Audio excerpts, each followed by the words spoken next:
I need you to understand the place first, or the rest won't land right. Ketch Hollow was a breaker yard. You know what that is. When a ship dies, and ships die all the time. They get old, they get condemned, they get repossessed, they get sold for the copper in their bones. Somebody has to take it apart. That was us. We were the ones who took the dead apart. We hung in the inner ring of a gas giant called Ulmerid. Big ugly thing, striped brown and green like a bruise going yellow. The ring wasn't ice, it was rubble, which meant the whole station rang. Rocks the size of your fist hitting the outer hull day and night. Tick, tick, tick, tick. You stopped hearing it after about a month. New workers went a little crazy the first few weeks. Couldn't sleep. Old hands slept fine. I slept fine for 40 years, and when I finally left, I couldn't sleep anywhere quiet. Still can't. I keep a rock tumbler in my room. My neighbors hate me. The station itself was 3 cutting decks, a spine, a galley, a habring that spun a little too slow so everything weighed about 8/10 of what it should. Everything was grease black. Everything smelled like burnt metal and boiled protein and the sweet chemical stink of hull sealant.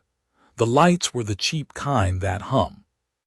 We had maybe 200 workers, 11 species, some of them so rare that ours were the only ones I'd ever met. Nobody was there because they wanted to be. You wound up at Ketch Hollow because you owed somebody, or because you'd done something, or because, like me, you were from a species the Conquered had decided was suited for heavy manual labor and hadn't bothered updating that opinion in 3 centuries. I'm Demra. We're big, we're slow, we live a long time, and we don't get angry fast. Everyone thinks that means we're simple. Fine, let them. My job was the cut. I ran a plasma lance on deck 2. The lance was old, it was Kolvani made. It had a hairline fault in the feed line that I'd been patching for 9 years, and I knew the exact sound it made 3 seconds before it was going to spit. I never lost a hand. Some did. My hobby, and I want you to know this because it matters later, was fixing broken things I found in the ships. Little things, a music box, a cabinet hinge, a child's shoe with a light in the heel that had stopped working. I'd take them back to my bunk and I'd sit with a magnifier and my 2 small hands and I'd get them working again, and then I'd put them on a shelf, and the shelf got long. 40 years of other people's dead belongings, all working again, all pointless. The other cutters thought it was funny. Mother Tuss said it was the saddest thing she'd ever seen a grown man do. Anyway, that was Ketch Hollow. That was us. 200 nobodies in the rubble, tearing apart the dead for scrap value. And then, in the 3rd week of the wet season down on the colony world we serviced, we called it the wet season even though there was no weather in space. It just meant the shipping lanes were busy. They towed in the Marigold Vaunt. The dead ship. She came in on 3 tugs. That's how big she was. Colony hauler. Human-built, which was already strange because human-built anything was rare by then. This was after the sundering. You know your history, maybe you don't. The version they teach now is very clean. Here's the dirty version. Humans came out of their little corner of the arm about 150 years before I was born, and they were loud and fast and they didn't know the rules, and the Conquered decided to teach them the rules. It took 11 years. It cost the Conquered more than anyone will admit in writing. And at the end of it, humanity wasn't destroyed. You can't destroy a species that scattered that far, that fast, but it was reduced. Its worlds were put under trust. Its people were put under statute. Statute 14. Every human in conquered space was a ward, registered, located, tallied. Not slaves. The Conquered got very upset if you used that word, but you couldn't own property, you couldn't crew a ship without a Conquered officer aboard, you couldn't leave a trust world without a stamp, and if you were found unregistered, you weren't a person who'd made a mistake. You were an item that had gone missing. Recovery, not arrest. There's a difference in the paperwork, and the paperwork is where the cruelty lives. So the Marigold Vaunt was a ghost from before all that. She'd launched during the war, one of the last of the runners, colony haulers packed with civilians, fired off in every direction with no destination, just away. Most of them died. Ran out of fuel, ran out of air, got picked off. She'd been drifting 61 years. A prospector found her tumbling in a dust field and sold the salvage rights, and the rights got sold twice more, and eventually she came to us, because we were cheap and we didn't ask questions. She came in dark and cold, and I remember the first time I saw her through the observation glass. She was enormous, 2 kilometers of her. Her hull was pitted white from 6 decades of microstrike, so she looked like she'd gone gray with age. And she had a name painted on her flank in letters 4 stories high, in a script none of us could read. Yarrow Nunn, our foreman Kolvani, thin as a wire, always chewing that bitter root they chew, stood next to me and said, 61 years. What do you think's still in her? Nothing, I said. I've thought about that answer for 50 years. Cold work. We opened her on a 5th day. The protocol for a long dead ship is slow. You don't just cut in. There could be pressure pockets, chemical loads, unstable cargo. So you go in through the service throat with sniffers and a crawler, deck by deck, and you map her, and then you cut. She was clean. That's what got everybody talking, actually, before we found the boy. She was too clean. No bodies. 2,000 plus civilians, according to her manifest plate, and we went through 11 decks and found no remains. The berths were made. The galley was stocked. There was a game left half played on a table in a common room, little carved pieces sitting exactly where somebody had left them, and the dust on them was so thick and so undisturbed that when Ketty breathed near it, the whole board went up in a slow gray cloud in the beam of her lamp. Ketty Ovosar was our crane operator, young then. Vosk, you know Vosk, the shell plates, the big flat eyes. She was 19 and she talked constantly, and she was the only person on that station who was actually happy to be there, which made the rest of us want to throw her out an airlock about 4 times a week. She was the one who said it first over the comm in a small voice she never used, "Oren, where is everybody?" We found out later, or we guessed. The Vaunt had made a stop 61 years ago at a station that no longer existed. The people had gotten off, all of them, and whatever happened next, the station's gone, so nobody knows. The ship kept going empty on a ballistic course, dead engines, dark. Except she wasn't empty. Deck 14. Deck 14 was cryo. It shouldn't have had any charge left. 61 years, no reactor, nothing but bleed off from the decay stacks. The crawler read a heat signature down there, and Yarrow assumed it was a fault. Sent me and Sesh to check because we were on shift, and because nobody else wanted to walk 14 decks into a corpse. Sesha Dallin was our medic. Trellin, very small, very old, 6 fingers on each hand and the driest sense of humor in the ring.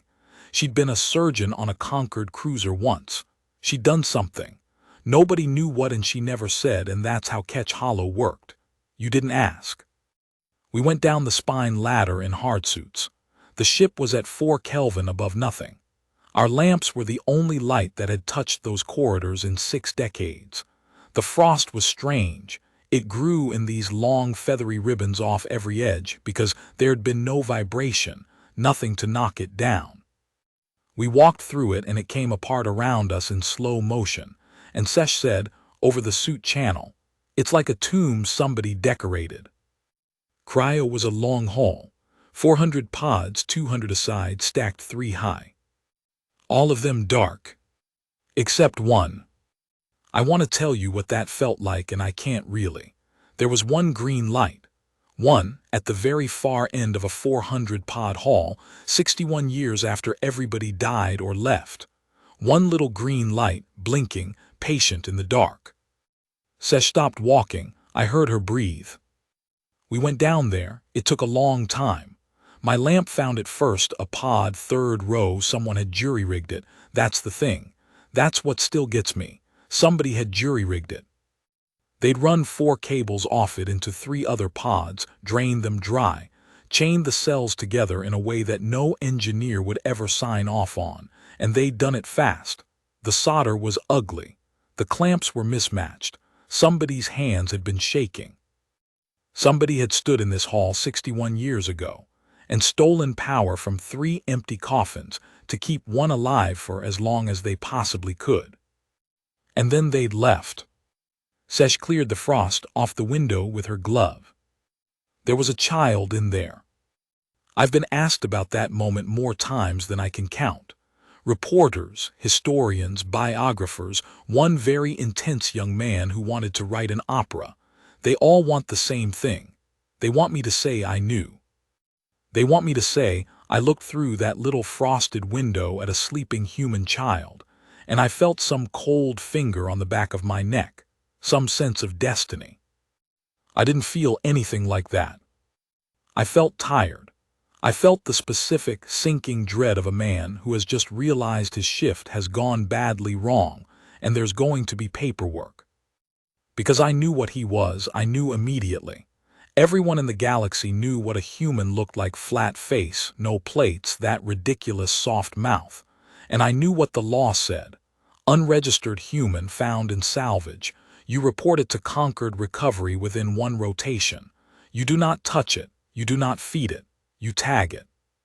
And Recovery takes it, and it goes into the trust system, and nobody ever hears about it again, because that's what the trust system is for. He was small. His hair was black and it had frozen sticking up on one side.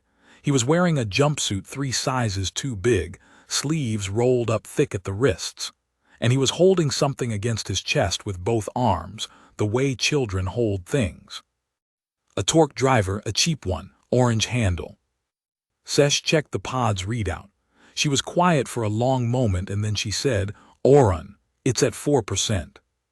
Meaning if we'd cut into this ship next month, we'd have found a dead child." She looked up at me through 2 faceplates. Meaning somebody kept him alive for 61 years and we got here with 4% left. We stood there. Tick, tick, tick. The rubble on the hull even down here. And I said the stupidest, most consequential thing I ever said in my life. I said, "We don't have to tell anyone yet." The vote. We brought him up in a heated crate. That was Sesh's idea, and it was a good one, because the tally drone that logged all salvage traffic on Deck 2 couldn't see through a heated crate. And because Sesh Adalan was the kind of woman who had spent 30 years thinking about how to move things past people who were watching. We took him to the galley. Not the infirmary, the galley.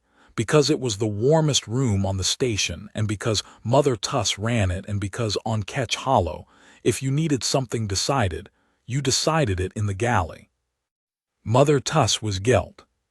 Blind like all of them, they see by sound. She was 300 and something, and she'd been cooking at Ketch Hollow since before the station had a name. She had a way of tilting her head at you that made you feel like she was reading the inside of your chest, and honestly, with the sonar, she sort of was. She heard the crate come in and she went very still and she said, "That's a heartbeat."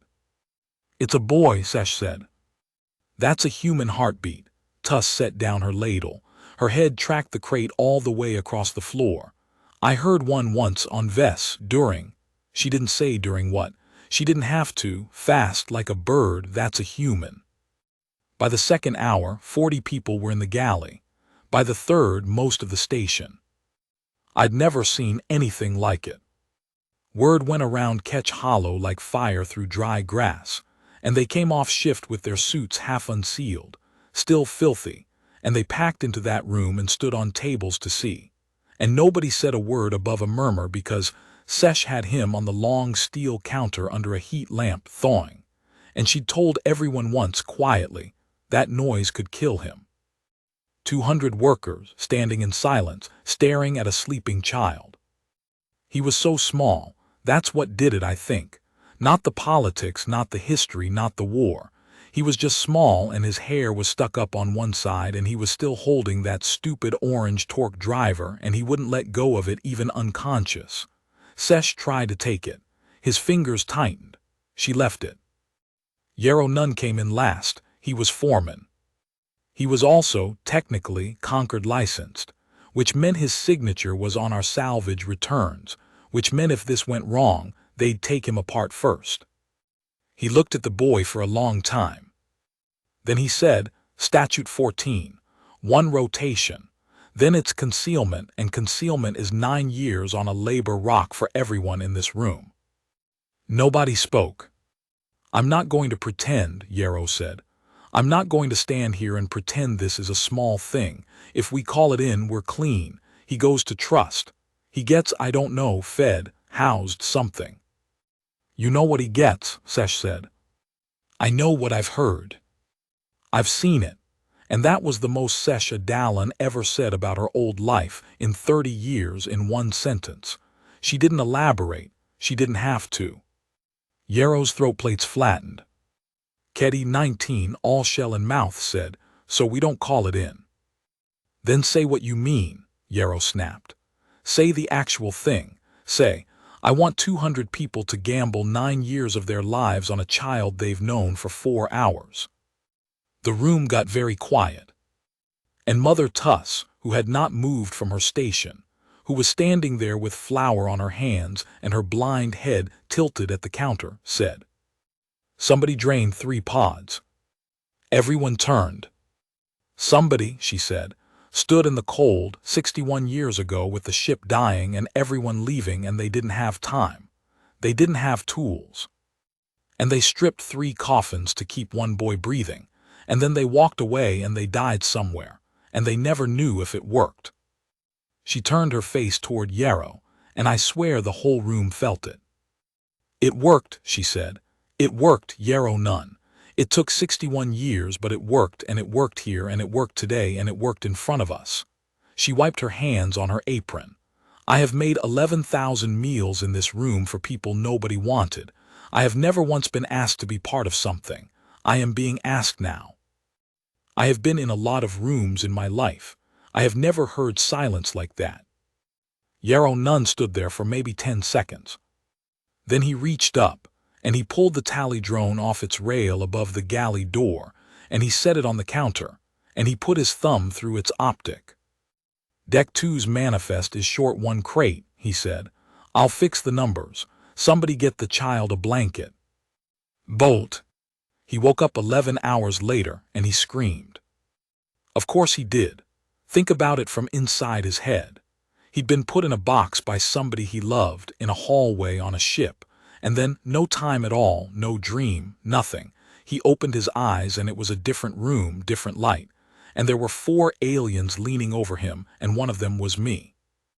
I am not a comforting sight. I've made peace with it.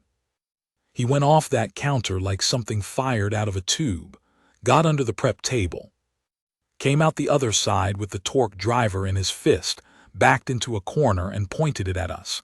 6 years old, screaming in a dead language, pointing a hand tool at a room full of monsters. And he didn't cry. That's the thing I noticed. Sesh noticed it too, she told me later. Every species has young. Young things cry. It's how they call the herd. He was terrified out of his mind and his face was doing something awful, but he was not making the sound that brings help. Because he'd learned that no help was coming. Somewhere in whatever he remembered of that ship, he'd learned it. 6 years old. Mother Tuss shoot us all out, every one of us. Big Demra Cutter, Trellin Medic, Kolvani Foreman, out, out, out. And she stayed, alone, blind, 300 years old. And she sat down on the floor at the far end of the galley with her back to him, and she started cooking. That's it, that's the whole strategy. She just cooked. It took 4 hours. Sesh watched on the door monitor and gave me a running commentary, and I remember her voice going strange partway through. The boy stayed in his corner. Tuss made a soup. The smell filled the room.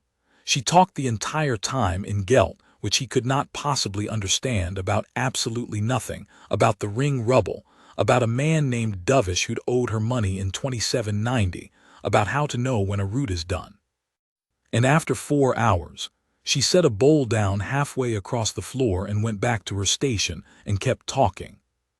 He came out, he took the bowl, he went back to the corner. He ate it with his eyes on her the whole time, and she never once turned around because she didn't need to. She could hear him swallow. That's how it started. We called him Bolt. I hate that. I want to say that on the record because it's in the histories now, it's in the songs. The first years of his life are the Bolt years, and there's a whole aesthetic to it, and it makes me want to break something. We called him Bolt because it was the first word he learned in trade. He learned it because Keddy taught it to him, pointing at a bolt, saying bolt, and he said bolt back, and everyone laughed and clapped. And after that, if you said bolt across the deck, he'd look up. We named him after a piece of hardware because it was easy. That's all. There was nothing beautiful in it. He had a name. It was on the pod tag, TOLLIVERD, and under it, a trust registry number that had been scratched out with something sharp, scratched so hard it had gone through the plate. Somebody had tried to erase him from the system before the system could take him. We showed him the tag. He looked at it a long time. He was 7 by then, maybe. He could speak trade well enough by that point. Humans learn language the way water finds a crack. It's genuinely a little unnerving to watch. And he read it and he said nothing. Sesh asked him gently, "Is that you?" And he said, "I don't remember." He was lying. He lied about it for 11 years. I only found that out much, much later, and I'll tell you about that, because it's the part nobody knows. Growing up in a graveyard. I'm going to go fast here because you didn't come for this part, but you need some of it or the end won't mean anything. He grew up in a ship-breaking yard, raised by 200 convicts, exiles and debt slaves of 11 species, and not one of them was human. Think about that. Really think about it. He had no model. He had no idea what he was supposed to be. So he became what was around him. He got Mother Tuss's stillness. He'd go quiet in an argument the way she did and just wait, and it wrecked people. He got Sesh's habit of asking one more question than was comfortable. He got Keddy's laugh, which was too loud and slightly deranged. From Yarrow Nunn he got the thing about numbers. Yarrow taught him to read a manifest at 8 years old, and he never stopped. He read everything. For the rest of his life he read the invoices before he read the reports, because Yarrow told him once, "Buy, a report tells you what someone wants. An invoice tells you what they did." From me he got the fixing. He'd sit on my bunk with his legs hanging off and watch me work on some dead widow's music box with a magnifier, and he'd hand me tools. And eventually he did the small work because his hands were smaller than my small hands. He was good at it, better than me by 12. And he kept that orange torque driver, kept it his whole life. It's in a case on Renelith Prime now with a light on it and a plaque, and people file past and look at it, and I want to grab them by their collars and tell them, it's a bad tool. It was a cheap tool when it was new. The torque setting slipped. He complained about it constantly. Things I remember, unordered the way you remember. He could not be made to leave anyone behind. Not stubbornness, a malfunction. When Keddy got her leg pinned under a slipped bulkhead on deck 3, and the deck was venting, 3 of us were hauling on the plate and it wasn't moving and the klaxon was screaming. An 11-year-old Bolt just walked into the ventwind and lay down beside her head and held her face and said, "It's fine.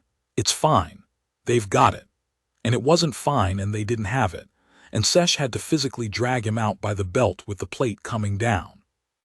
He'd have died, cheerfully, at 11, and when Sesh screamed at him afterward, really screamed, I'd never heard her raise her voice. He just stood there and let her, and then he said, "You'd have done it." I would not. You would, and then quieter, you did. She didn't answer that. He was talking about something she'd told him once at night when she thought he was asleep. Whatever she'd done on that cruiser, he never told anybody. Not once, not in 60 years, not when it would have been useful to him politically, and it would have been useful. He healed strange. That's real, by the way. All the HFY talk about human durability, most of it's nonsense. They're soft, they break. A Vosk could snap one in half. But they don't stop. Sesh, who had cut open half the species in the Concord, was obsessed with it. He put a lance burn through his forearm at 14, my fault, my lance. The fault line I'd been patching for 9 years finally spat, and I was slow. And he shoved me, and he took it, and it went through, clean through, and he made a noise like a kettle, and then he stood up. Sesh's exact words, "That's not, you should be in shock, you should be on the floor. Why are you standing?" And he said through his teeth, "Because you're in the way." 200 people saw the scar for the rest of his life. 200 people had an opinion about that scar. It's on the statue. They got it on the wrong arm. The thing they don't tell you. He was not a nice child. I want to say this clearly because I am the only one left who can. He was rude. He was arrogant in a specific, corrosive way that only comes from being the smartest thing in a small room, which he was from about age 10. He fought not fistfights, worse. He'd find the exact thing you were most ashamed of and put it in the air in front of witnesses. He did it to me. He did it to Yarrow. At 15, he told Ketty, in the galley, in front of 40 people, exactly why her family hadn't answered her letters in 6 years. And he was right. And she didn't speak to him for a season, and I watched him try to eat dinner alone that night at the end of a long, empty table with everyone watching. He was lonely in a way that none of us could reach, and he was furious about it, and he took it out on the only people he had. He had no others, that's what people miss. He'd never seen a human face except in the mirror. He was 14 before he saw a picture of an adult human, and it was in a Concord training manual, and it was a diagram with arrows labeling the vulnerable points. He looked at that for a long, long time. He asked me, "Is this what I'm going to look like?" And I said, because I am not a clever man, more or less. He nodded, and he closed the manual, and he went and worked a double shift and didn't talk to anyone for 3 days. I should have said something else. I've had 50 years to think of what, and I still don't know, but it should have been something else. The tally. Now the end of it. He was 17. It was the 11th year. Ketch Hollow was dying, everyone knew. The seams around Ulmerid were played out. The good salvage was going to yards closer to the core, and our operating license was held by a consortium 3 jumps away that had stopped answering messages. Yarrow's numbers had been ugly for 2 years and were now catastrophic. And a station that can't pay gets reclaimed. Concord Reclamation and Recovery. Same office that handled unregistered humans incidentally. Same office. Same forms. Property recovery is property recovery. They sent notice, 60 days. And the notice included standard boilerplate, nothing personal. A full census and tally of all personnel, biometric prior to asset transfer. 60 days to hide a 17-year-old human from a biometric census in a station with nowhere to go. We had a plan. It was a bad plan. The plan was to put him in an evac pod with 2 months of supplies, fire him into the rubble on a cold trajectory, let the tally happen and pull him back after. Sesh hated it. Ketty hated it. It was still the plan because it was the only one. He agreed to it. That's important. He agreed. He got in the pod. Then the Sable rank came early. The Sable rank. 12 days early. No warning.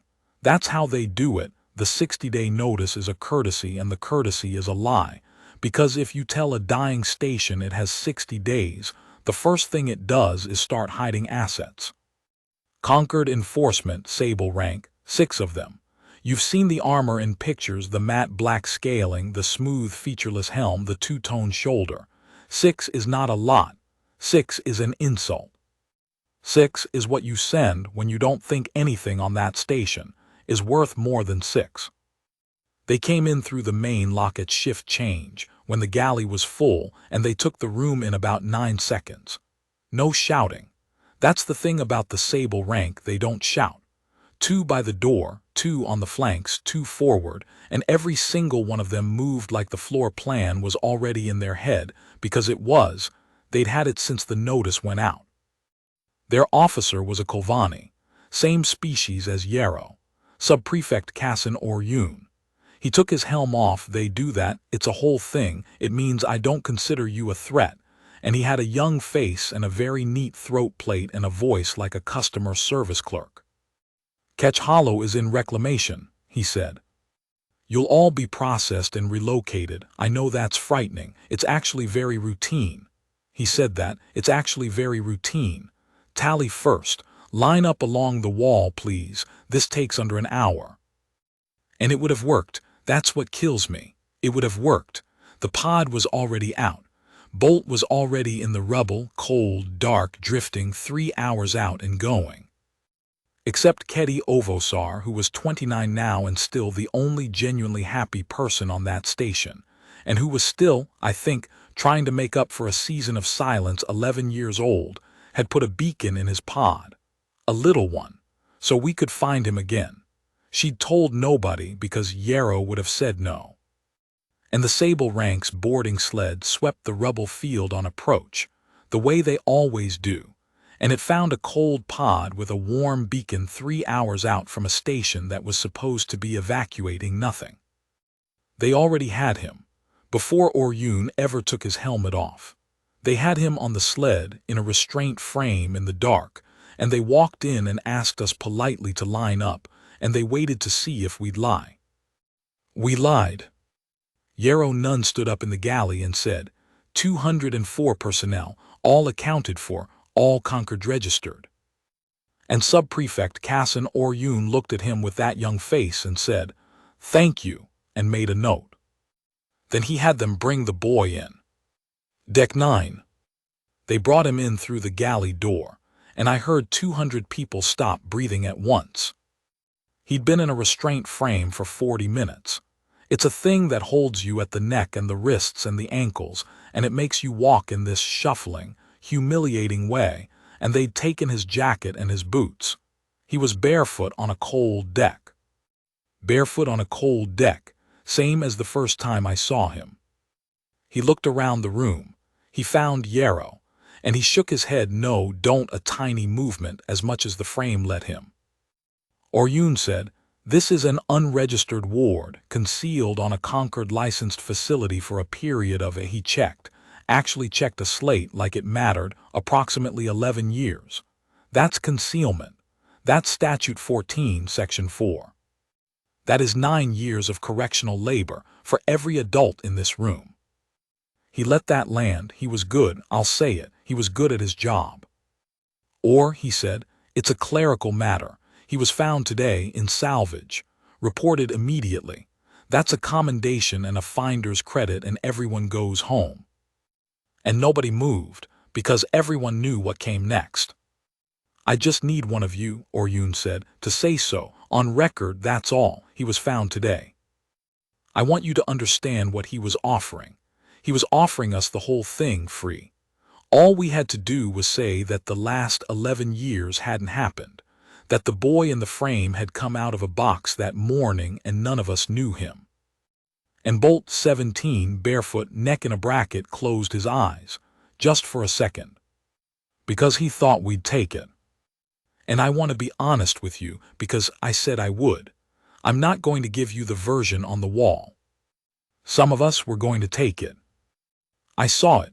I saw a man on my left, a cutter named Vash Rithan, who had 2 kids on a trust world and 11 years of concealment on his record he didn't ask for, start to open his mouth. I don't blame him. I have never once blamed him. 9 years on a labor rock kills a Demra. It just does. And that's when it happened. Mother Tuss was 340 years old and had cooked 11,000 meals for people nobody wanted, and she stood up at her station and said, found him today. Don't be stupid. He's my boy. He's been eating my food for 11 years and he takes too much bread. Silence. And Ketty Ovosar said, he's my boy. And Sesha Dallon, who never raised her voice, said it. And Yarrow Nunn said it. And Yarrow Nunn was the one whose signature it would hang from. And Vash Rithan, the man who'd started to open his mouth, The man with 2 kids, Vosh Rathan, closed his eyes and said, "He's my boy, and I have never respected anyone more in my life." 204 people, 11 species. I said it too, and my voice came out wrong, and I remember Bolt's head coming up in the frame. Subprefect Kassan Oryun stood there and looked at a room full of people cheerfully throwing away 9 years each, and something moved across his young face that I've never been able to name. Then he said quietly, "That's very unfortunate," and he ordered the deck cleared for processing. And that's when the boy spoke. What he actually said. "They've got it wrong, all the versions." He didn't make a speech. He was 17 and his neck was in a bracket and he was terrified. He said, "Subprefect, Deck 9. Oryun turned, "What?" "Deck 9, just you and me. 2 minutes. Then I'll walk onto your sled and I won't say a word and you can put whatever you want in your report." "There's nothing on Deck 9. "There's a cutting bay on Deck 9, Bolt said. "And you're going to want to see it before you file, because right now you're about to write a report that ends your career, and I'd rather you didn't because I'm about to need you." "I'm about to need you." 17, barefoot. In a frame. I don't know why Oryun went. I've thought about it for 50 years. I think, and this is only a guess, I think it's because he'd been standing in that galley for 6 minutes watching 200 people commit suicide for a boy, and some part of him needed to know why. He went, he took 2 rank with him, he left 4 in the galley with us. And the 4 in the galley with us were the ones who lived through the next 90 seconds, and the 2 who went with him were not. Here's what was on Deck 9. Deck 9 was the old cutting bay. We'd stopped using it 8 years back because the outer plate had a stress fracture we couldn't afford to fix, and Yarrow had sealed it and stopped thinking about it. And every single person on that station had also stopped thinking about it, because that's what people do. Bolt had not stopped thinking about it. Bolt had spent 2 years quietly turning Deck 9 into a lung. Because he knew, he'd known since he was 13 and read the reclamation statutes for fun. Because Yarrow taught him to read invoices, that a reclamation crew always sweeps the rubble, and that a pod with a beacon would get caught, and that there was going to come a day when he was standing in a room with the sable rank and no options. So he'd built one. He'd rerouted the gravity plating on Deck 9 off the main spine and onto an isolated cell. He'd hardwired a dump valve to the fractured plate, and he'd sunk 4 handholds into the deck that looked exactly like tie-down rings, because they were tie-down rings. That was the joke. That's why nobody ever noticed. He walked Subprefect Kassan Oryun and 2 sable rank into that bay, in a restraint frame, barefoot, and he said his 2 minutes' worth. Oryun told me what he said. Years later. We had a drink once, him and me, and he told me, and then we never spoke about it again. Bolt said, "You're going to report that this station concealed a ward for 11 years. What you're actually going to report is that 200 people of 11 species, who have nothing, who are being evicted, who owe me nothing, all volunteered for 9 years of hard labor rather than tell one lie about me. Read that back to yourself. Say it out loud in a Concord hearing room and listen to how it sounds." Oryun said, "It sounds like a criminal conspiracy." And Bolt said, "No, sir. It sounds like the statute is wrong, and you were in the room when everybody found out." And then Oryun ordered the rank to bring him, and Bolt hit the valve with his heel. He'd rehearsed it. Of course he had. He'd rehearsed it alone in an empty bay for 2 years, a boy practicing the worst 90 seconds of his life over and over, in the dark, in case. The gravity in that bay went off and the fractured plate went out, both in the same half-second, and Deck 9 turned into a throat. I wasn't there. I want to be honest. I was in the galley with 4 sable rank and 200 terrified workers, and the whole station rang like a struck bell, and then the emergency bulkheads came down and we couldn't get through. Here's what happened from Oryun, who was there. The 2 rank went out. Straight out into the ring in armor in the dark, and sable rank armor is rated for that. They'd have survived. They'd have been recovered in 8 hours, cold and humiliated. That was the plan. Bolt had worked out the plan. Nobody was supposed to die. Oryun didn't go out because his gauntlet caught a rail, and the rail sheared, and it went through the seal at his elbow and into the meat of him. And he was hanging on a broken rail in a decompressing bay, spraying his own blood into vacuum in a fine red mist, and he could not reach the handhold. And Bolt was on the handhold, the tie-down ring, 2 meters away. In a restraint frame he'd popped with an orange torque driver he'd had taped to the inside of his own thigh for a year and a half, because he'd known they'd take his boots and not look there. He was safe, he'd won. 2 rank in the rubble, the officer pinned and dying, and the moment the bay finished evacuating, he could seal it and walk out, and there would be no witnesses and no report, and the station would tell whatever story it liked. That was the entire plan. 2 years of planning, and the plan ended with walkout. He let go of the handhold. Oryun said he didn't understand what he was seeing. He said his brain refused it. He said he watched a 17-year-old unregistered ward, who he had come to collect like a crate, let go of the only fixed point in a decompressing room and cross 2 meters of open vacuum wind to get to a man whose only relationship to him was ownership. He got him, got a hand in the shoulder joint, got him to the ring. Held him there with one hand on the ring and one fist in the man's collar, and Oryun said the boy's face was, his word, bored. Not brave, not noble. Bored, like a man doing a chore, like a man who had never once in his entire life been offered the option of doing anything else. Because he'd never been offered it.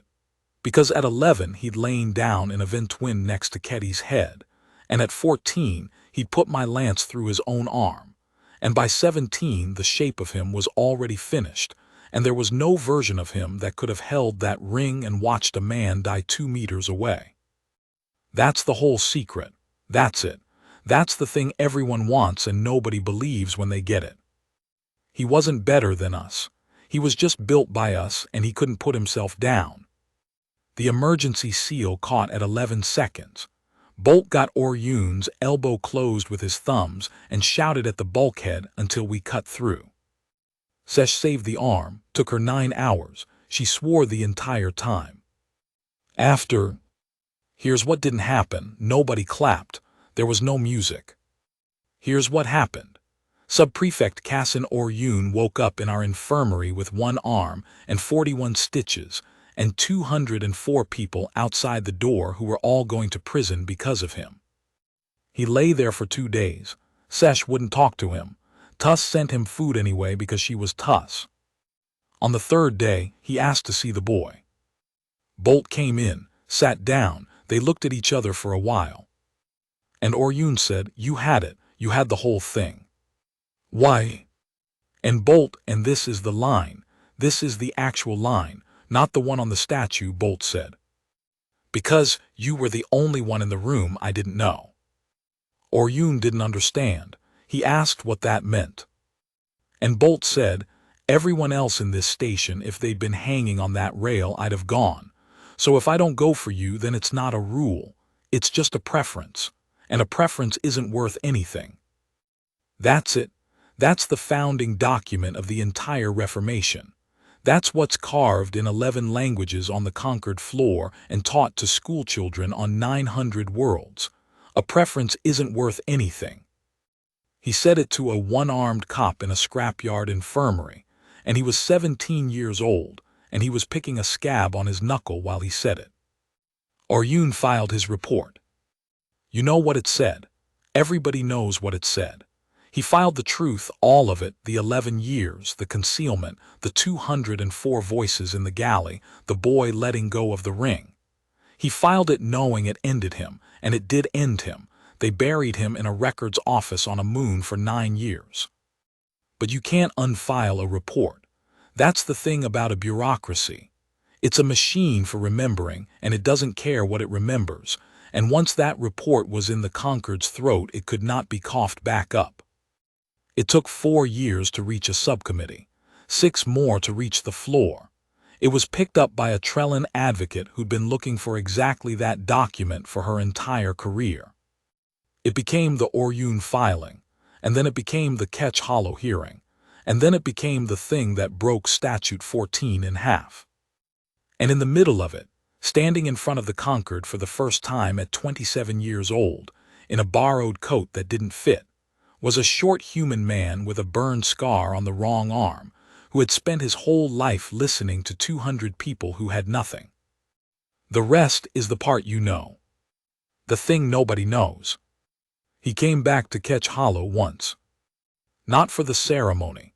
There was a ceremony later after everything, when they turned the station into a memorial and put lights on it, and he refused to attend, which caused a scandal, and he never explained why. I know why. He couldn't stand to see it clean. He said to me once that they'd washed 60 years of grease off the galley wall, and in doing so had removed the only thing about it that was true. But he came back once, before all that. He was 31, it was still a wreck. Most everyone had scattered. He and I sat in the old cutting bay on deck 9, and the fracture was still there, sealed with foam, and we drank something terrible that Tuss had left behind. And I asked him, finally, after 24 years, the tag, TOLLIVERD, was that you? And he was quiet a long time, long enough that I thought he wouldn't answer.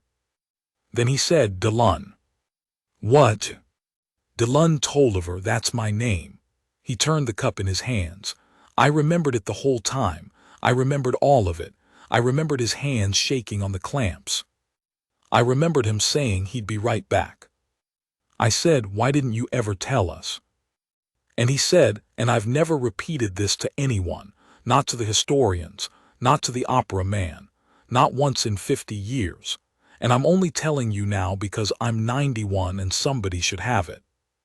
He said, because if I was Delun Tolliver, then I was somebody's son who got left. And if I was Bolt, then I was 200 people's problem who got kept. He drank.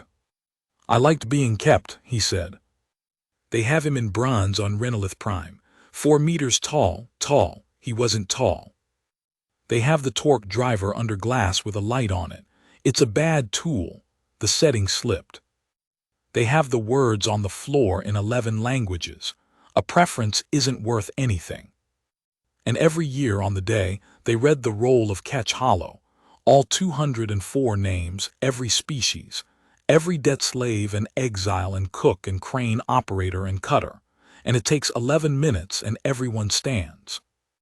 I've heard it, I stood. And I'll tell you what I think about every time, standing there with my one eye and my vat-grown lung, and the sound of the rubble still going tick, tick, tick somewhere in the back of my skull after 50 years. I don't think about the speeches. I don't think about the Reformation or the statute or the hearing. I think about a hallway on a dead ship, 61 years cold. And a man I never met, and never will, and whose name is on no wall anywhere in the galaxy. Some frightened nobody with shaking hands and no time, stripping 3 empty coffins to keep one boy breathing. He never knew if it worked. He walked away and he died somewhere and he never knew. That's the part they should carve. Because everybody wants to be the great man. Nobody wants to be the one who solders 4 ugly cables in the dark for a stranger on a ship that's already lost and then walks out and never finds out. But that's where it starts, every single time. That's where it always starts.